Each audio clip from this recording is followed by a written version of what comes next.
Thank you, Psychic Refugee. It's good to see you.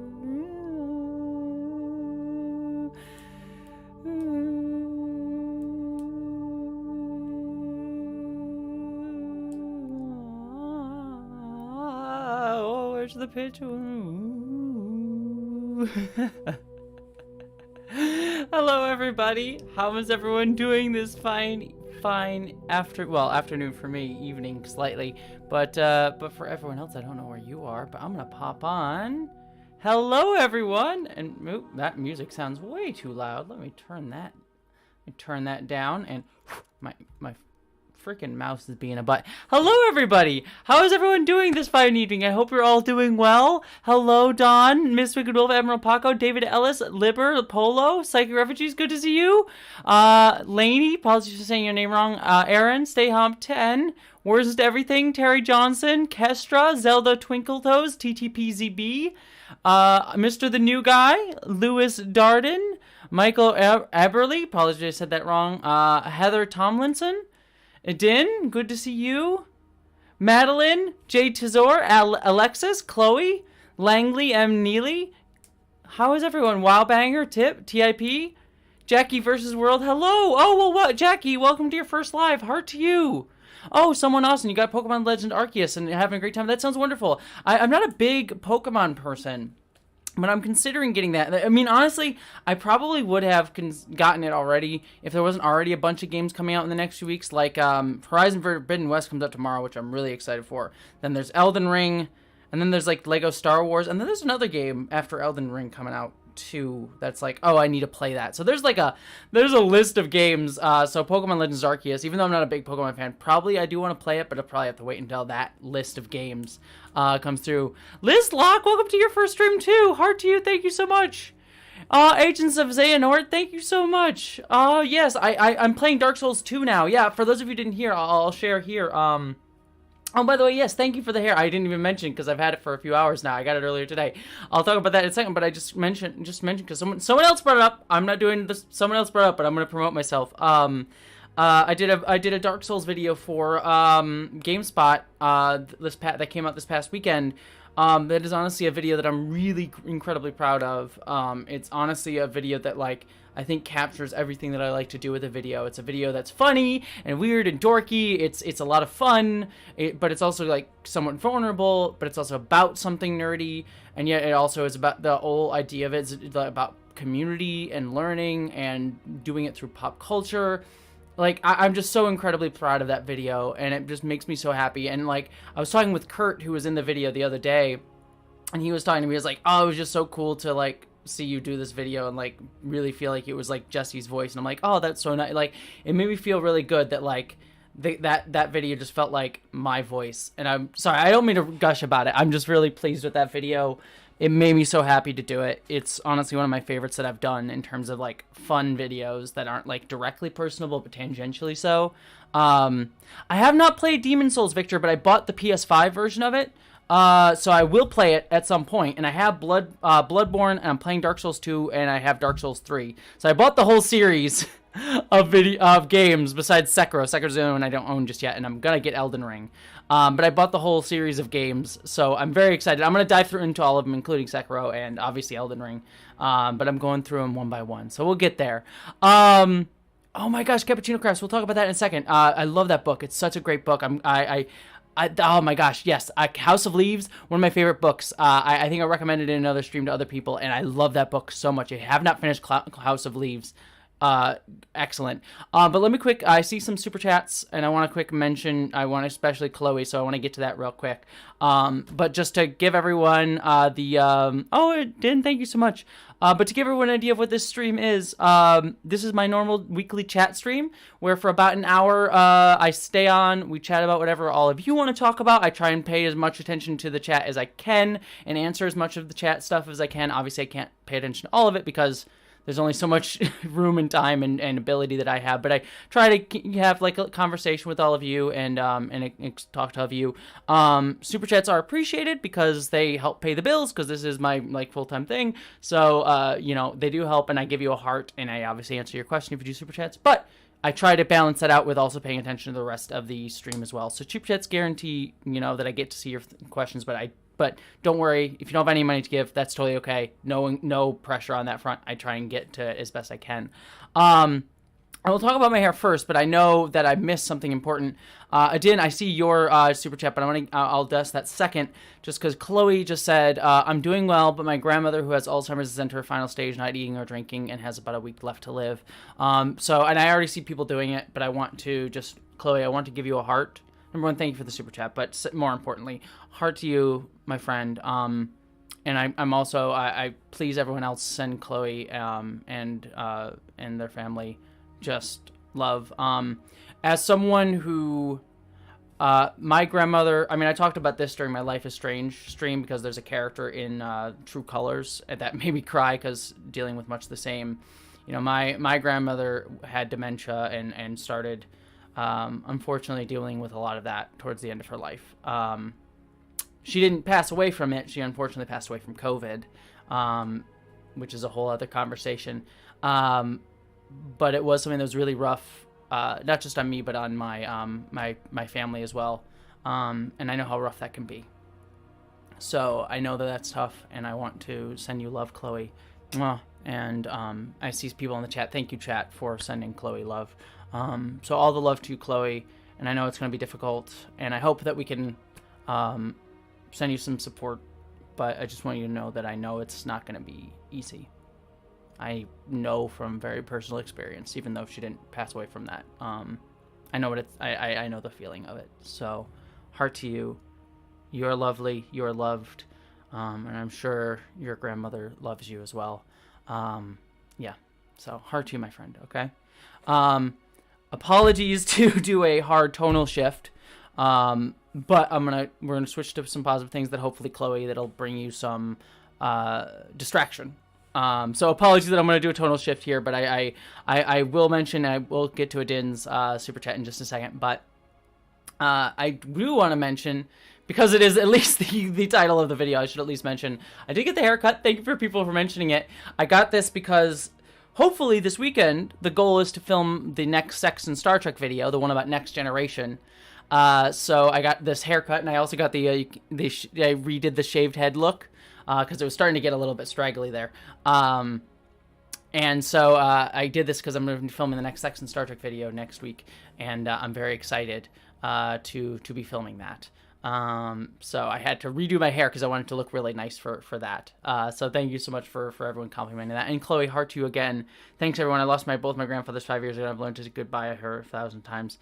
I know the feeling on that. I've lost, thankfully I still have one of my grandmothers, but, lost my, both my grandfathers and my grandmother, to different things, honestly. I lost them to many different things. So I know, again, I lost them all pretty rapid succession. So it was pretty rough. So I'm sending you love, Chloe, my friend. Me and Vera, thank you, Super Desi. Me and Vera are rocking the half-shaved, half-buzz, except mine is on the left. Yeah, Vera and I both have the half-shaved. What I was telling my hairdresser, I've said this joke in other videos before, but the joke is like all trans women want to be cyberpunk warriors, so it's like half-shaved, and like you get the blue hair. Like it's a stereotype. Like it's such a stereotype that even like it is the like conservative meme about trans folks. Like they all have blue hair, and I'm like, look, your jokes are sometimes bad, but that one's pretty spot on. It's not original by any means, but at least you can recognize basic colors. So good for you, my friends. So it's just kind of funny. Oh, buddy, 121. I'm glad. Pause the latest episode of Discovery to come here. Hell yeah. I like the new episode of Discovery, but take me, please. I'm more entertaining. I spend just as much money, right, as an episode of Discovery. They spend thousands of dollars to make those episodes, millions of dollars to make those episodes. And then you come to me and my just dorky butt who gets a haircut. So, I do want to at least, I don't want to miss your super chat because you did it quite a while ago, but heart to you. You said, I was literally watching your cancel culture video when I got the notification for your live. Jessie, thank you so much for your fantastic article. Thank you, Adin. I really appreciate that. Adin, I'm assuming you're watching it through Patreon. Yeah, for those, since since you brought it up again, my video tomorrow is that patrons are already probably watching, hence why someone's already watching it right now. But my video tomorrow is on cancel culture. It's 2.5 hours long, so strap yourselves in for that. Obviously, it's going to be on a really rough subject, so I won't really joke about it. There's some personal stuff in there for me as well, and other folks too. So obviously, it's a rough subject. So I look forward to seeing people's thoughts on it. The biggest thing, and I say this in the video, I'm not there to present answers to this. It's more just to be like, here are my thoughts on this. Let's have a conversation about it. So hopefully that video will be helpful to people. So I look forward. I honestly, I know, and I'll be a rough, but I hope that video is constructive, as I always try to be. I look forward to people's comments on it tomorrow, because that'll be up tomorrow morning. So keep a look for it tomorrow morning. It's like I said, it's 2.5 hours long, so I'm assuming people will probably take a few days to get through it all. But I am very curious to hear what folks are thinking about it. So I'm excited on that front. And it'll be also on Nebula as well. So if you want to check it out there, and that'll be without the odds. Tracy Dale, heart to you, my friend. Love the hair. Thank you so much. You're wonderful. Yeah, thank you so much. I appreciate that. I love this hair too. I love the shaved look. I was hoping to do it, I was hoping to have FFS by the next time I had my hair cut, but what are you going to do? It is what it is. Captain Omni, heart to you. You said, I'm blazing the trail of getting all non-binary to people barbarian warriors. Now that I'm here for. I'm here for that. As an NB person myself too, I would love to be a barbarian warrior. Stay Hom 10, heart to you. You said, I finally came out to my cousins as non-binary. You thought it meant I couldn't have milk? like you're gluten, or not gluten free, you're lactose intolerant. I'm binary intolerant. That's a great way to. I actually think that's hilarious. That's absolutely adorable. Stay Hum. He's a good guy though and tries to understand Tracy. That's good. That's very good. I'm very glad. Stay Hum. That's honestly kind of adorable. I think that's kind of cute. It's like, I'm binary intolerant. I find that kind of adorable. Oh, it didn't. Oh no. Don't apologize. It's totally fine. It's fine. I mean, you're giving me an excuse to promote myself, so you're all good at it. Don't apologize for anything. Like, you're good. Let Jessie be a self-centered jerk for a little bit. So you're all fine at it. I appreciate it. It's not binary intelligent and barans in barons. So I miss dyeing my hair. Skin is too sensitive now. Oh, yeah. See, I have my skin is really. I have very sensitive skin. My hair gets so dry, too, like really bad. Like I have bad scalp itch, even though I shampoo every day and try to do that stuff. Like my hair is just always so dried out and brittle a lot of the times. I have to like volumize it quite a bit, so it's a pain in the butt. My hair's always been that way. In terms of my skin's sensitive too. Like I get sunburns in like 2 seconds if I look at the sun the wrong way. I get a like full body burn. So yeah, my skin is no friend. Jessie Dinder has to promote her content. I know, it's so hard. Self promotion. The worst. I mean, I hate it, to be honest. I've gotten better at it over the past few years, but especially starting off, I hated self promotion, and I still do to a degree. I hate like hyping myself up. It's like I don't like marketing just in general, where it's like I just would rather be like. I wish that we lived in a world where I could just put good things out into the world and not have to market it and people would just find it. And some people are lucky enough to have that, but unfortunately, good marketing strategy is ever important, especially on YouTube and everything, really. That's some of the best things. Like, there are people much better than me that have, they get much less attention. So it's frustrating in that regard. So marketing is important, but I hate it. I despise it. I especially hate it about, like, doing it for myself. Like I said, I've gotten better at it, but I hate it. I'll take this one. Ooh, I'm excited for this one. Captain Omni, heart for you. Thank you so much for your super chat. He said, thoughts on the forming Sonic Cinematic Universe. I hope we get Team Chaotix in the Knuckles show. That would be kind of fun. Yeah, for those of you who haven't heard, Paramount Plus, right? It was it's Paramount. Fairly sure it's Paramount, right? I might be wrong on that. But I think it's Paramount Plus announced a Sonic 3 movie, so another Sonic movie beyond the one that we're getting in just a few months, which I'm excited for because it looks more like Sonic. And then a Knuckles TV spin-off series starring Idris Elba as Knuckles, who's playing Knuckles in the movie as well, which is fantastic on that front. It's interesting.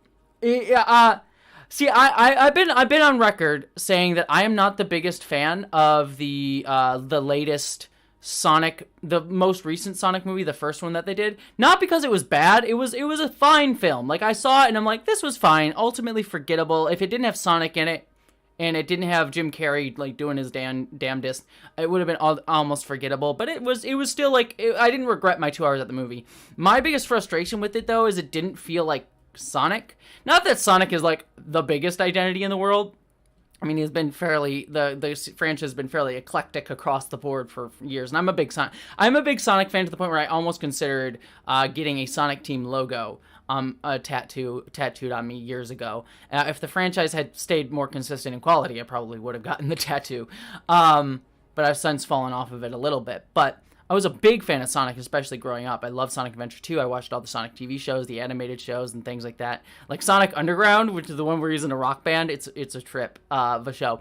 Anyways, I was not a big fan of the movie because it just didn't feel like Sonic. It was just like, it did that typical thing that a lot of like movies where they're taking a big property but they don't know how to make it into a movie do, which is just like, well, we'll take the character and put him in the real world. And then it was just like, and that's like, you see, there's like a lot of movies that do that. Like Alvin and the Chipmunks, I think, did that. Like they do this a bunch where it's like they have a sort of big name property that they want to do a big budget movie off of to like milk the franchise.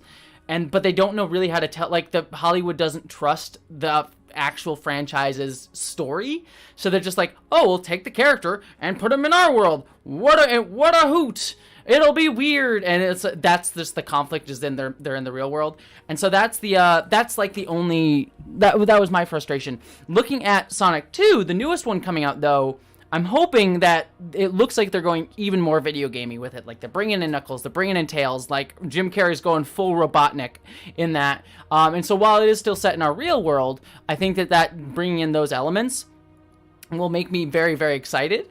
And that's like going weirder with it. So hearing that has me excited for Sonic 3 being announced. And then the Knuckles show, I'm curious, because Knuckles does not immediately ring to me as a character that like can support his whole show. He is a good sort of antagonist / support character in Sonic's story, but he is less like a good center for his own story. And so I'm kind of curious to see how he's going to hold his own. But bringing my boy Idris into it, I'm not going to complain. And I would have said the same thing about the character like Peacemaker. I won't spoil for the season finale, but the season finale of that show is fantastic, and I'm hopefully going to do a video on it if I have the time.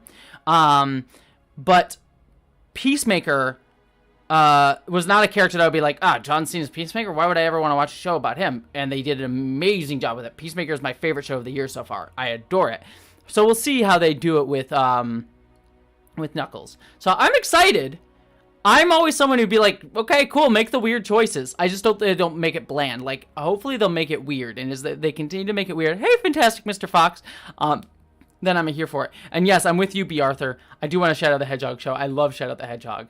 My boy, Shadow the Hedgehog. Also, Punk Rock Zoologist just heart to you. Thank you so much for your super chat. You said, oh my god, Jessie, your hair looks awesome. Reminds me I need to re-dye and reshave the side. Yes, do it, Punk Rock. Do it, Punk Rock. It's good to see you, my friend, too, by the way. Mwah.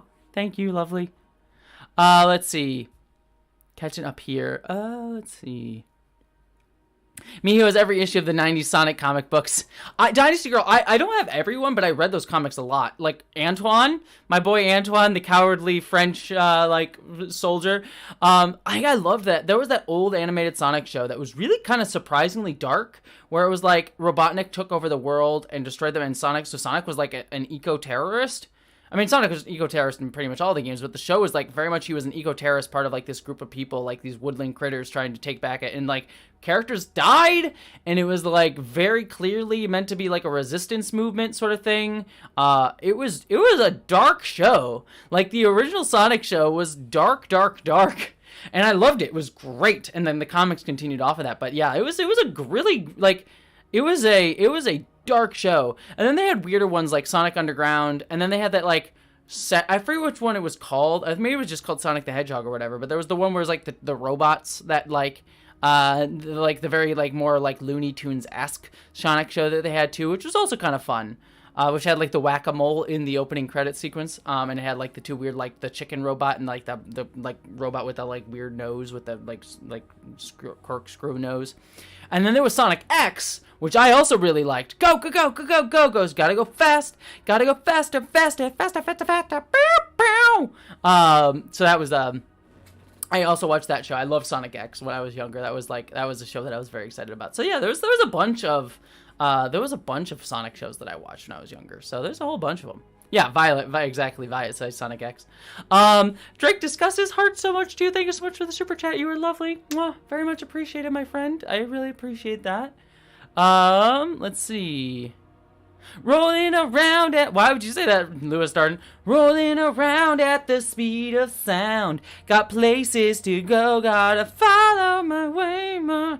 Can't stick around, have to keep moving on. Guess what lies ahead? Only one way to find out. Sorry, I had to do it. Someone awesome, what are your opinions on Arcane? I actually did, if you want my opinions on Arcane, I did a review of it on my secondary channel, so if you go to Jessie Gender After Dark, or type in Jessie Gender After Dark Arcane, you'll probably find the video. So I did a whole review, but Arcane was one of my favorite shows of last year. I actually even talked about it, I did a list of my favorite things of 2021 at the end of this year on this channel, and I talked about it there as well, so if you want my thoughts, you can check it out there. But yeah, no, I loved Arcane. It was fantastic. I thought the animation was great. I love shows that mix in music, that can do storytelling visually and also mix in music with lyrics into it. Like, I always love lyrics I always love sequences in TV shows where they're like, just like kind of become music videos. Like Scrubs did that a lot way back in the day, and I loved that show for it. I always like that element. Some people are thrown off by it. I adore it. I thought the show was just able to tell that storytelling so well. And it was also like a very complex story. Like, it was one that was very much about classism and class divide in society, and yet it didn't offer any easy answers nor immediately vilify characters. Like, even the major villain of the show, who, yes, I will say he had a deformity sort of thing, which is like, you know, showcasing like, oh, the people are bad by having deformities, which I disagree with, and I think that's a bad trope to keep getting into, that James Bond likes to do a lot. But that being said, like, even the villain, despite the fact making very clear bad choices, Silka was a really thoughtful character that you could really identify with, and like understand what his issues were, and that he had actual legitimate grievances. And the show went out of its way to like clearly the bad guy, but not make him so like ridiculously villainous that like it ruined his points, which some shows like Falcon and the Winter Soldier, for example, did as well. Like the Flag Smashers in Falcon and the Winter Soldier were so like cartoonishly vilified at certain points. They're like, I'm gonna blow up a building for no reason, that it just sort of like ruined the fact that they actually had salient points. And it was a bit frustrating. And you see that a lot in a lot of different things. Like Bane in The Dark Knight also had salient points as well, but he was just like, I'm evil, I'm Bane! And Admiral Paco, thank you for sharing the video. I appreciate you. So yeah, I think Arcane just did a fantastic job, in there. And then also all the gay stuff. Like, there's two lesbian characters, and people disagreed with me, but the two scientist dudes were totally gay. Totally gay. Like, Victor, there was the cute girl scientist lady who kept hitting, like, being like, Victor, you're the best, and he completely ignores him and just is constantly talking about his, like, the guy that he works with. I forget his name. And it's just like, they were totally gay. Like, they maybe not explicit, but totally gay. 100% gay. Oh, thank you, Ian. I appreciate that. And thank you, Mipaka, for sharing that as well. Greg Johnson, heart to you. Thank you so much for your super chat, my friend. You said excited for season 3 of Orville. Yes, I saw the trailer, which has me interested in it. You know, I've spoken about before. I like the Orville, but I have yet to end up loving it. Now, towards the end of its season 2, I think it started doing some really interesting things, but I found it to be kind of a redux of Star Trek: The Next Generation, which wasn't bad by any means. Like, I thought it did a it was a good redo of this Next Generation, but it wasn't really doing anything particularly new with it. And as a result, it felt a little bit dated to me, like an updated version of Next Generation, but still felt a little bit dated. And the other thing that I was a bit frustrated with the Orville was, and again, this is me coming around to complimenting it, so I will get there. But the other issue that I had with the Orville was it felt like a show that kind of had the same problems in Next Generation, where when it was talking about issues of marginalized groups, it felt like people who were not part of those marginalized groups talking about marginalized groups as if they could kind of speak for them and getting it kind of wrong. For example, I think it's season 1, episode 3, About a Girl, where they try to tackle like gender issues and transgender issues and intersex issues. They kind of mangle them all together and don't really make as clear a point as I think they were trying to make, and they kind of like whiffed it, and it kind of frustrated me quite a little bit too. And so yeah, it was like an episode that mixed up gender, intersex, and trans issues and didn't really make a clear salient point about any of them. And I get frustrated sometimes with that show. Not at the show itself, but because, and I'm not even talking about toxic folks. This isn't like going to the toxic fandom with weaponize the Orville. It's like, oh, it's the best show ever, and Discovery sucks, and blah, blah, blah, blah, blah. Which we don't even need to get into that. But there are people who, whose opinions I respect, but are unaware of like certain trans issues who watch the show and be like, this episode is great. What a wonderful, fantastic episode that really hit at these issues. And I'm sitting here like as a trans person, be like, actually, no, they kind of screwed up quite a little bit, and so I get frustrated. There was a podcast I was listening to recently. The podcast, there was the history. For those of you who don't know, there was a History Channel show called The Center Seat, which was a documentary about Star Trek. And the history of Star Trek. It was actually a fairly decent documentary, but they had an after show podcast where they interviewed people from Star Trek, like Brandon Braga and stuff. And I got frustrated because on the episode with Doug Drexler, who was one of the special effects people for the original Star Trek series, who's now working on the Orville, the guy hosting the show, who directed the Center Seat podcast, directed the Center Seat show, he was hosting the podcast, was like, yeah, I love the Orville, and the About a Girl episode was so great. And I'm just listening there being like, no, it wasn't. It was very frustrating in so many different ways. Please don't compliment that episode as if it's perfect when as someone who is that episode is ostensibly speaking about, had many frustrations with it. So that's my overall criticism of the Orville. So I want to be clear on that. That being said, and thank you, by the way, Super Desi and Don, I thank you for dealing with that. Thank you as being mods. And I see more super chats, so I'll get to them in just a second. I'm just making this rant about the Orville finishing up. That being said, as the Orville kept going, I saw more and more signs of it getting better and better and being more and more confident in itself. Very similar to how most Star Trek shows go. So towards the end of season 2, I was actually very impressed with some of the stuff that it was doing. And I was like, okay, it's still Star Trek The Next Generation Redux, but I do think that it's trying to find its own voice as well. And seeing the trailer for season 3, which was a very short trailer, I'm like, okay, they're trying to do something big and grand and epic with this. So all of that being said, is I've seen all the signs of improvement with the Orville. I like what I saw, but I didn't find it felt more like comfort food. But I'm excited that season 3 of the Orville will be a chance for the show to showcase to me that it can be more than comfort food, that it can be something truly special. Whereas I look at something like Star Trek Discovery, to compare it to, where I think Star Trek Discovery might have even in many ways, especially in its first 2 seasons, been objectively messier and less coherent as the Orville. Like, Orville may have been more like good, like solidly good compared to Discovery, which had variations in quality, but I saw Discovery taking risks that the Orville wasn't, and so I had a lot more respect for Discovery, even if generally you could argue that its quality was lower versus the Orville, which I thought was more playing it safe. And so that's my and both ways are legitimate. What people tend to say, like, you're hating on one to shit on the other. No, what I basically say is, like, I find both ways fascinating, and I actually find the ability to discuss both shows and the pluses and minuses of both their ways of going about things to be deeply fascinating.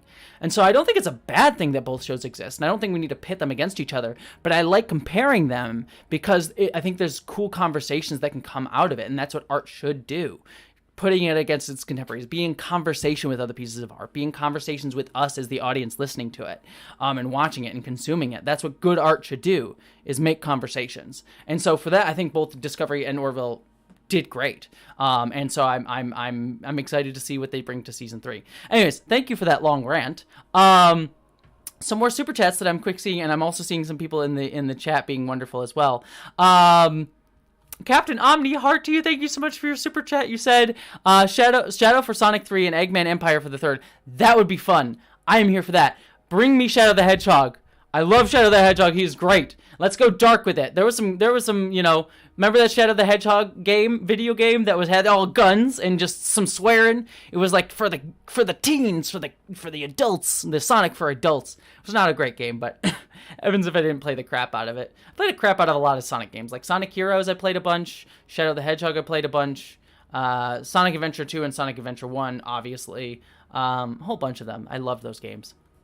Let's see. 4 Strings and the Truth, heart to you. It was a while back, but I loved your video on horror films. Any new ones you're looking forward to? Off the top of my head, I usually just go and see what's coming out soon. Nope, obviously, is like the big one. That's the new movie from Jordan Peele, who's just been knocking it out of the park lately. So I'm excited for Nope. And I've expressly I have not seen the trailer because I don't want to see the trailer because I want to know nothing about that movie going in because I already know I'm going to go see it. But I'm trying to think, like, most of the time I just find new indie horror, and I have a few YouTubers that I follow that like surface new indie horror for me, so I just like find it. So it's like I don't have anything immediately off the top of my head because I just like every weekend I'm like, what's new? What looks cool to me? I'm trying to see what I saw recently. That wasn't good. I saw The Long Night, which was a recent horror movie, which wasn't great. Red Snow was kind of like a really low budget indie like vampire horror comedy, which was like for the low budget it was. It wasn't a great movie, but for the low budget it was really good. See for Me, it was a movie See for Me, which is a good little thriller, which was a horror like home invasion thriller about a girl who is blind. And so she uses an app to help see for her, so she has to like call someone to help her like escape the killers, which was really fun. And I, as someone who's not from the blind community, can't speak for anyone from, but it looked like it portrayed that community really, really well. So I thought that was a really good movie. So yeah, I don't have any like specifically on my radar at the moment, mostly just because I just sort of like go and listen to my favorite YouTubers that talk about it, and they give me a whole list of upcoming stuff. I'm like, let's try that one this weekend. And I just sort of like do that. And I try and find as much low budget indie horror as I totally can. Let's see. Heart to you, Carla. Thank you so much for your super chat. You said, hi, Jessie, you look lovely. Would love to hear if there are any particular things you look forward to at the moment. Anything. So we're just talking about horror movies. What am I looking forward to at the moment? I mean, in terms of video games, Horizon Forbidden West and Elden Ring, I'm going to put more than likely, as long as I can get a copy of it, I'm going to be playing Horizon Forbidden West Saturday, and I'm so pumped for that. I am so excited to play that game. It looks really, really fun. Elden Ring I'm excited for too, but like Horizon Forbidden West I'm just so excited about. Star Trek Strange New Worlds, like I know that's kind of an obvious answer for me, but like Star Trek Strange New Worlds, I just want my Captain Pike again so much, so bad. I need it so much in my life. Let's see, what else is there? There's some other TV shows that I was like looking up that I'm like, oh, that's coming soon too. There's the Cuphead show tomorrow that I'm looking forward to. That looks exciting. What else am I looking forward to? I was gonna say, I don't think they're gonna mind me talking about this because I shared it recently. That I got a copy. So I was very lucky to have gotten an advanced copy of the Star Trek Picard audio drama that they released recently, that they're going to be releasing. It comes out I think next week, which is they got Jerry Ryan, and then I forget the actress, but the actress who played Raffi in Star Trek Picard, Michelle Hurd. So Michelle Hurd and Jerry Ryan, they got them to do an audio drama set between Star Trek Picard season 1 and 2, and I got an advanced copy of it, and y'all, it's so gay. Like at the end of Star Trek Picard season 1, they had a hint of Seven and Raffi being bisexual together. And I know I was one of these people. I was so frustrated that it was like I wanted to see that on camera. And I just liked that it was sort of like hinted at. but not shown, especially in a season where they, minor spoiler for Star Trek Picard, they killed off Hugh, who, while not explicitly gay in the show, was played by a prominent gay actor who talked about how he played Hugh as gay, which was deeply hurtful, especially after what they did in Star Trek Discovery Season 1, which was also kill off a gay character named Hugh. And so it was very disappointing. So that being said, I seen the Star Trek people in charge of Star Trek now making shifts to correct that. And this audio drama, y'all, as someone who loves audio drama, as someone who adores audio drama is honestly my favorite genre. I don't talk about it enough, but I love audio dramas like to death. It's really good, and it's so gay. If you want Seven and Raffi, like, the shipping stuff, get this audio drama because it is so gay. I'm going to be releasing a review of it next week, but it is so gay, and I loved it so much. It is fantastic. I adore it. So that I would say I'm looking forward to that, but I just finished it last night, which is why it's on top of mind, and I'm very excited for it. What else am I looking forward to? My surgery, hopefully whenever that happens. Yeah. I think that's, like, the biggest stuff. I'm trying to think of movies that are coming. I don't know. There's, like, a bunch of movies, but, like, nothing specific. That's, like, immediately on my horizon is like, oh, I want that. I'm, like, trying to see what my list is. But hopefully that answers your question. Off the top of my head. Is there any particular movie that's coming up right immediately? Nothing that's, like, incredibly on my radar. You know? The new Pinocchio movie by Guillermo del Toro has me excited, too. Let's see. Catching up on some more Super Chats here. Making sure I say these. Joanna Rives, thank you so much for your Super Chat. Heart to you. I appreciate you. And also, I forget who said it. I saw it earlier in the chat while I was ranting, but someone said I need to read the book, The Blade Itself. I know of that book. I think it's Joe Abercrombie is the name of the author, or something like that. So I forget exactly what his last name is. Joe A. something.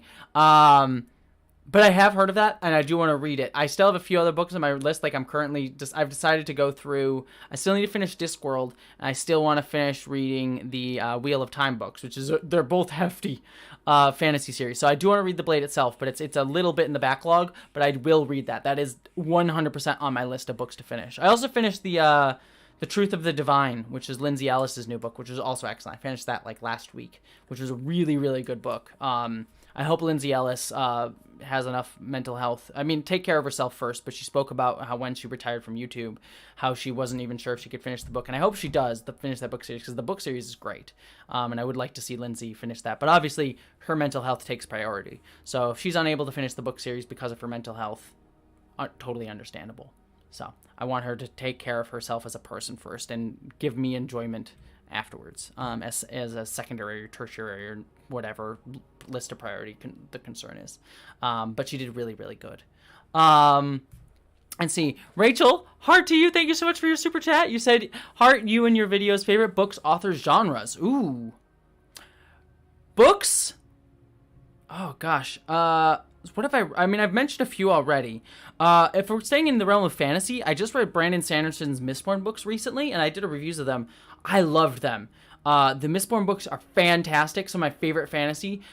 The quick pitch of it is the first book. I don't want to spoil too much because like learning what the series is about is part of the fun of it. Like the lore behind it is like you uncover the history of the world throughout. But basically, imagine a world where the Dark Lord, a fantasy world where the Dark Lord won. So the Dark Lord is in charge of the world, and our main characters are people with special magical powers, and the magic system is very like a hard magic system with specific rules in it. It's really interesting. These people with magical powers in this world decide to pull a heist against the Dark Lord in order to try and take down his government. And so it's a lot of like wheeling and dealing and like the heist, like prepping for the heist, prepping for the big score, people going in and like doing subterfuge and going into sneaking into parties and getting into high society. So it's like a fantasy heist in a world where the Dark Lord won. So if that's a book that I really, really loved and fell in love with recently. I mentioned Lindsay Ellis's Truth of the Divine, really, really good. I would highly recommend both of those books in that series that she's doing. I forget what the name of the series is, but both books are really good. Axioma's End and The Truth of the Divine are both good. What else have I been reading? Been reading Invincible, which is a comic that I've been really liking. people talking. You asked me about my favorite genres. I mean, right now I'm big into fantasy because I talk a lot about science for work. For this channel, I talk a lot about science fiction. So, which I love. Don't get me wrong. Science fiction is one of my favorite genres ever. But to kind of de-stress, I've been listening and reading a lot more fantasy lately, and then horror comedy as well. So, like, fantasy and horror comedy are probably my two favorite genres at the moment.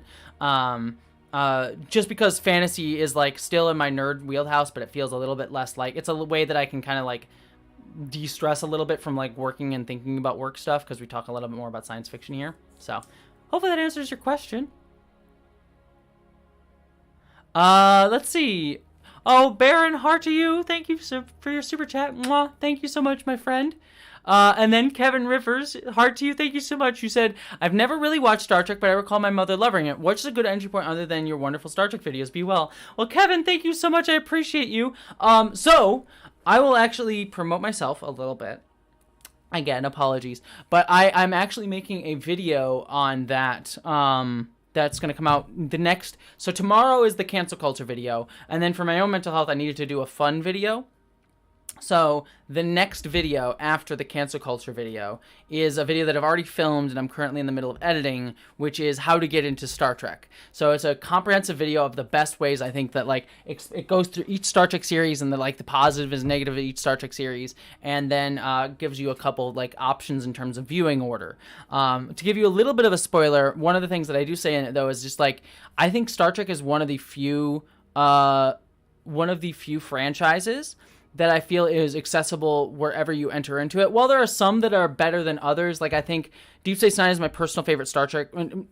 My personal favorite Star Trek show is like Lower Decks and Enterprise. But I think qualitatively, I think Deep Space Nine, which is also one of my favorites, is I think the best quality Star Trek show. But I think it's also the one that's one of the few that's least inviting to newcomers, just because it kind of brings together a lot of the Star Trek world. But even that show, you could just pick up right from the beginning and still get, like, you'll still get it. I think you'll just miss a few references here and there, but overall it's still very accessible. I think, honest to gosh, the only Star Trek show that I think is, like, not accessible from episode 1 is Star Trek Picard.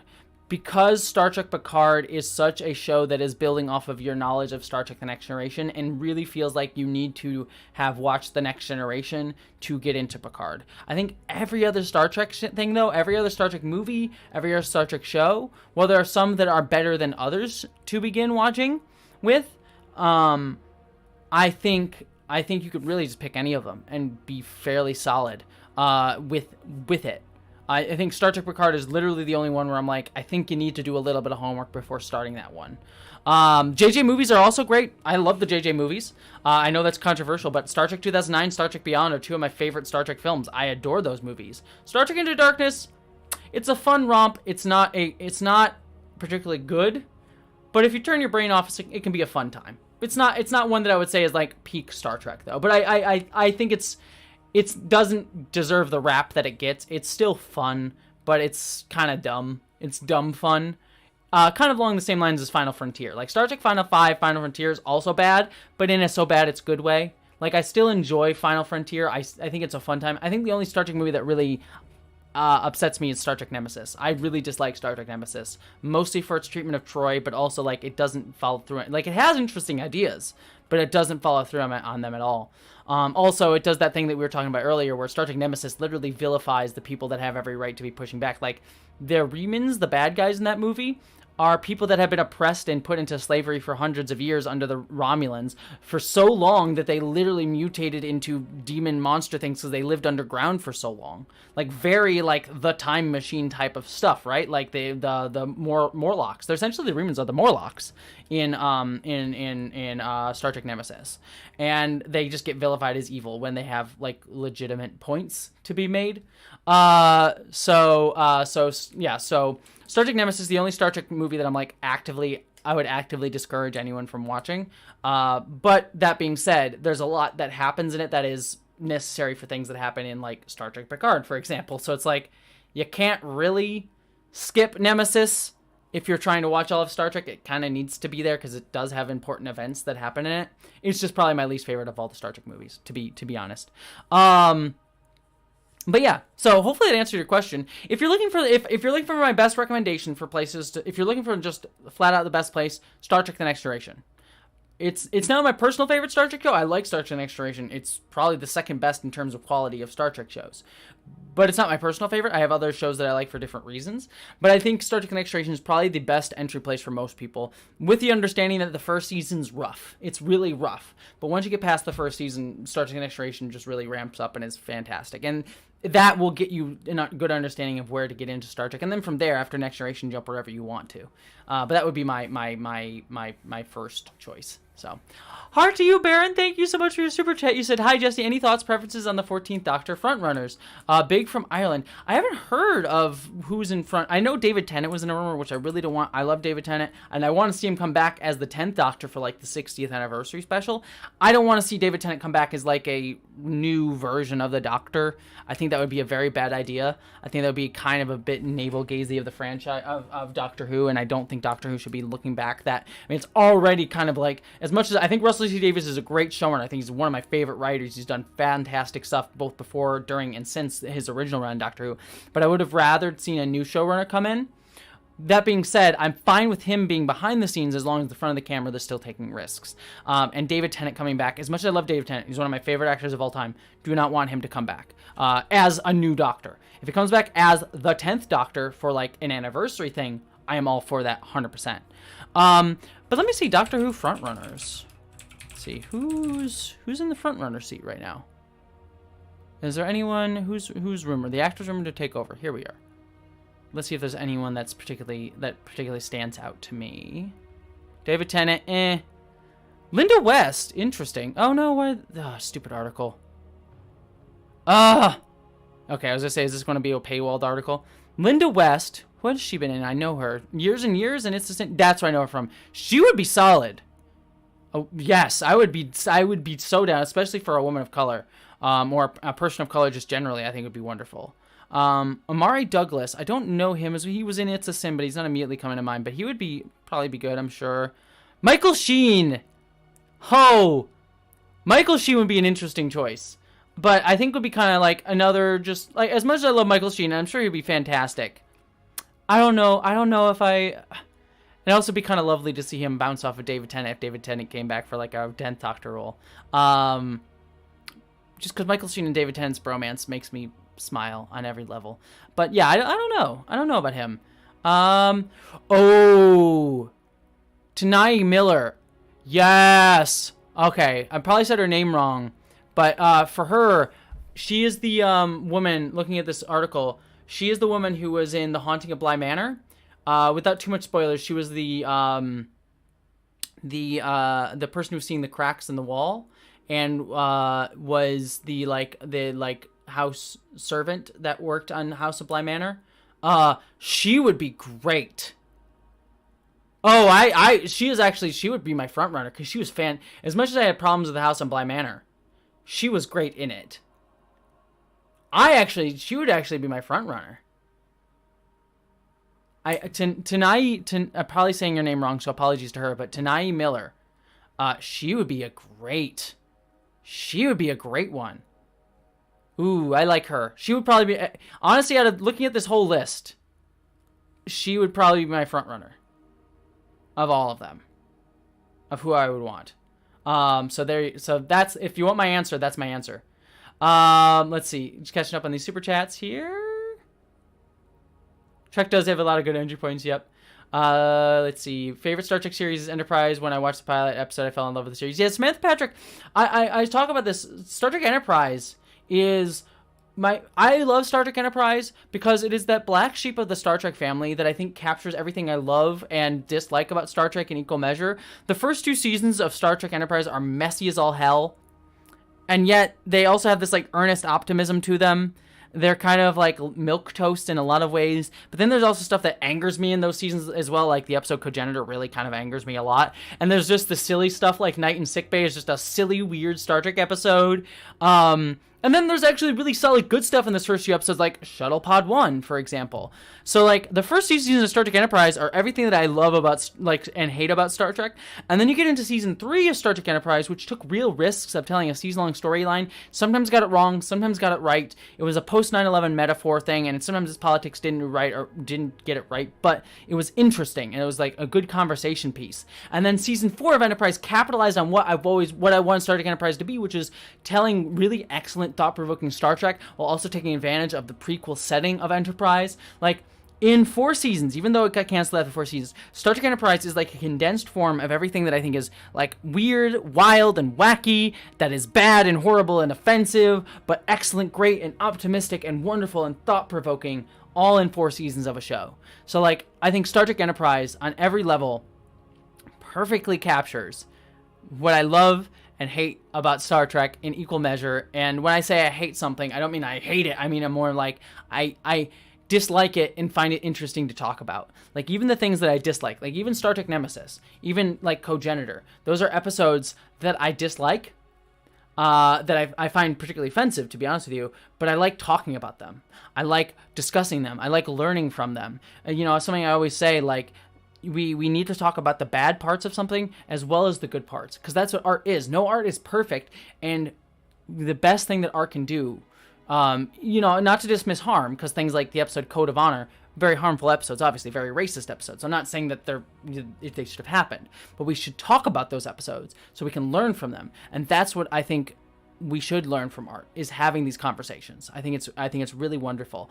And so I think Star Trek Enterprise just like captures all of that in 4 seasons, like the good, the bad, and the excellent and the weird of Star Trek, and that's why I absolutely love it.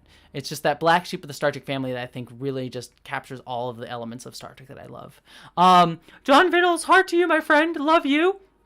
He said, you know who my fave hidden mythological world writer is? Richard Russell Riordan, if you know who he is. I actually don't. I will put him down, John.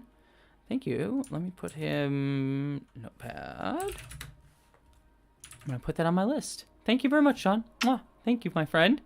Carla, heart to you. Thank you so much. You said, thank you for all that you do. I'm grateful to be learning from you. Well, Carla, thank you very much. You are lovely. I appreciate you, my friend. The Zeno Christ, you said, just discover your channel thanks to your 12 minutes video. You seem super cool. Well, you seem super cool, my new friend. I love your Spyro, image. So apologies if hopefully you're still here, because I know you mentioned that a little bit ago, but if you're still here, thank you, my friend. That's really wonderful. And then Super Desi, heart to you. You said, ooh, Percy Jackson. I need to read Percy Jackson. I have the audiobook downloaded for the first Percy Jackson on my phone, but I haven't actually listened to it, so I need to read that. So thank you, Lewis. He said, just some love for Jessie Gender. If you love The Witcher, and I know you do, you'll love Eric of Mellenborn. That's another one that also sounds familiar. I need to finish reading the Witcher books. I played a little bit of Witcher 3, not a ton, but a little bit of Witcher 3. Seen the show, and I love the show. Is like trashy fantasy, and I love the trashy fantasyness of the show. And then I read the short story Witcher books. I read the first 2 short story Witcher books, but I have not read the like full-length novel Witcher books. So I need to get back to those. I think I just like was hesitant to get into the big novels because I liked the short stories so much. Like I liked having these like fun short story, like just like episode of the week, monster of the week type of books to get into. And I'm like, I don't know if I want this big grand fantasy from The Witcher. I kind of just like, you know, Geralt going out and killing monsters stuff. But I will get to the books at some point. I've heard they're really good. But I'm just sort of like, oh, I miss the short story part. I thought those were fun. And DS9 is the redhead stepchild. Yeah, exactly. DS9 is like the redhead stepchild, and Enterprise is like the black sheep, and then Star Trek Discovery is like the rebellious child. Like, I'm not gonna follow your rules, Dad. I'm gonna go do things and like be emotional all the time and cry and stuff. You can't tell me what to do. Is kind of like but that's Star Trek Discovery.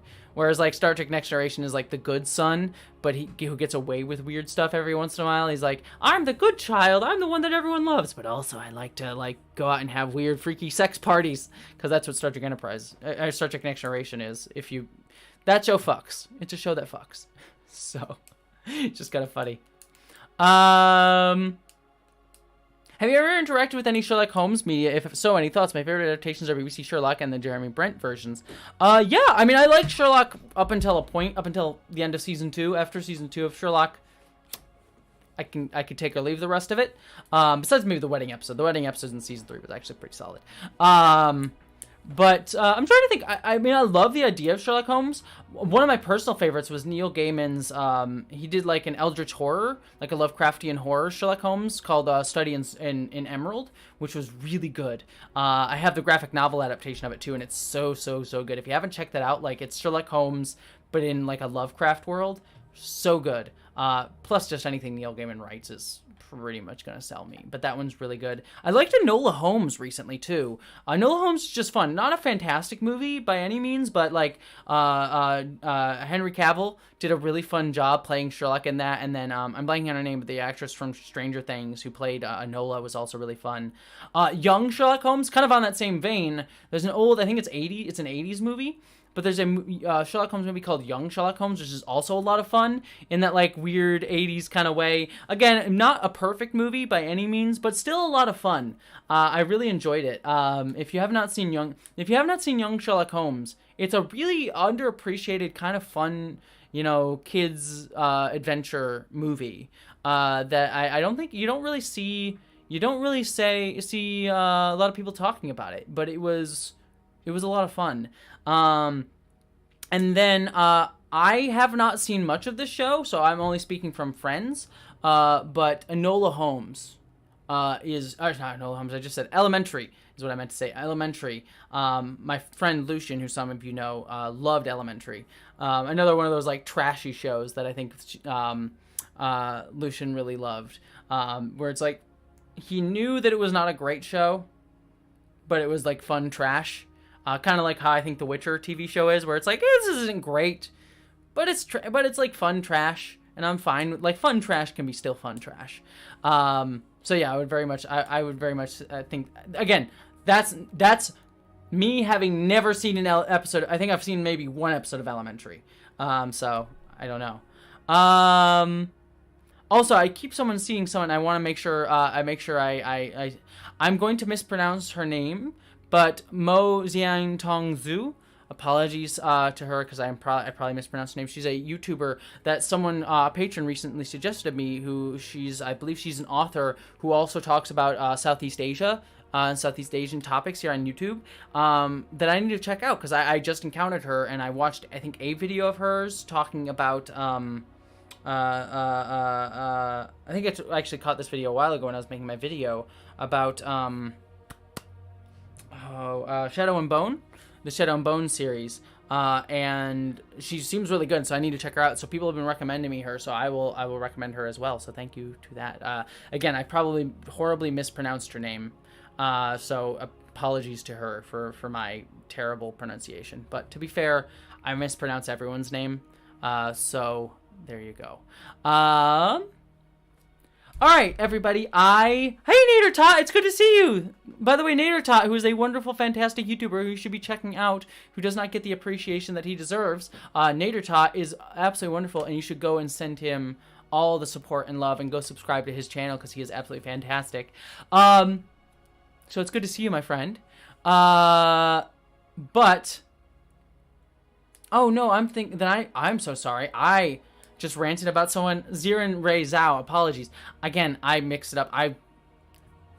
That was me making a mistake. I will admit that. I saw the name and I thought because someone had recommended me, and that was probably my mistake because I saw, a vaguely Asian sounding name. That was me. So I take full responsibility on that. I was talking about the YouTuber. Apologies if I mispronounced if I said someone else's name, because I think someone else referenced her earlier and I just saw a name. So apologies, that's on me. Apologies to both people. So my fault. But the YouTuber is the person that I was talking about, and you should go check her out, most definitely. But also me being an idiot. So that's on me. I'm a dummy. You can insult me and make fun of me for being an idiot on that front. John Vinnels said, another author for whom I have a soft spot and who I need to revisit is Daniel Handler. Ever heard of him? Yes. Daniel Handler. My mouse is being butt. Daniel Handler. Why is that name familiar? What did he write? Or maybe you recommend... Oh, A Series of Unfortunate Events. Of course, Lemony Snicket. That's why he's familiar. Of course. Yes, the Series of Unfortunate Events. I have literally all of those books in first edition and a signed copy of The Bad Beginning in the other room. So, hell yes. Most definitely. Yes. I do have those books. I love Daniel Handler, aka Lemony Snicket. And again, I literally own all of first editions of the entire Series of Unfortunate Events books. I love those books to death. I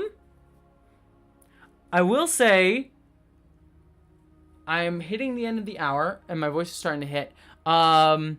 So I will answer one or two more questions. Have a good night, Cappuccino Crafts. So if anyone has one or two more questions, doesn't need to be a super chat. I'm paying attention to the top of the chat. So if anyone has any things that you want me to quick address, I'll answer another question or two before I go to bed, before I go and have dinner and everything. So if anyone has any final thoughts, I will answer before I close out and do other things, because Jessie's busy. Because I need to finish editing a video after I eat dinner, so it's gonna be a whole thing.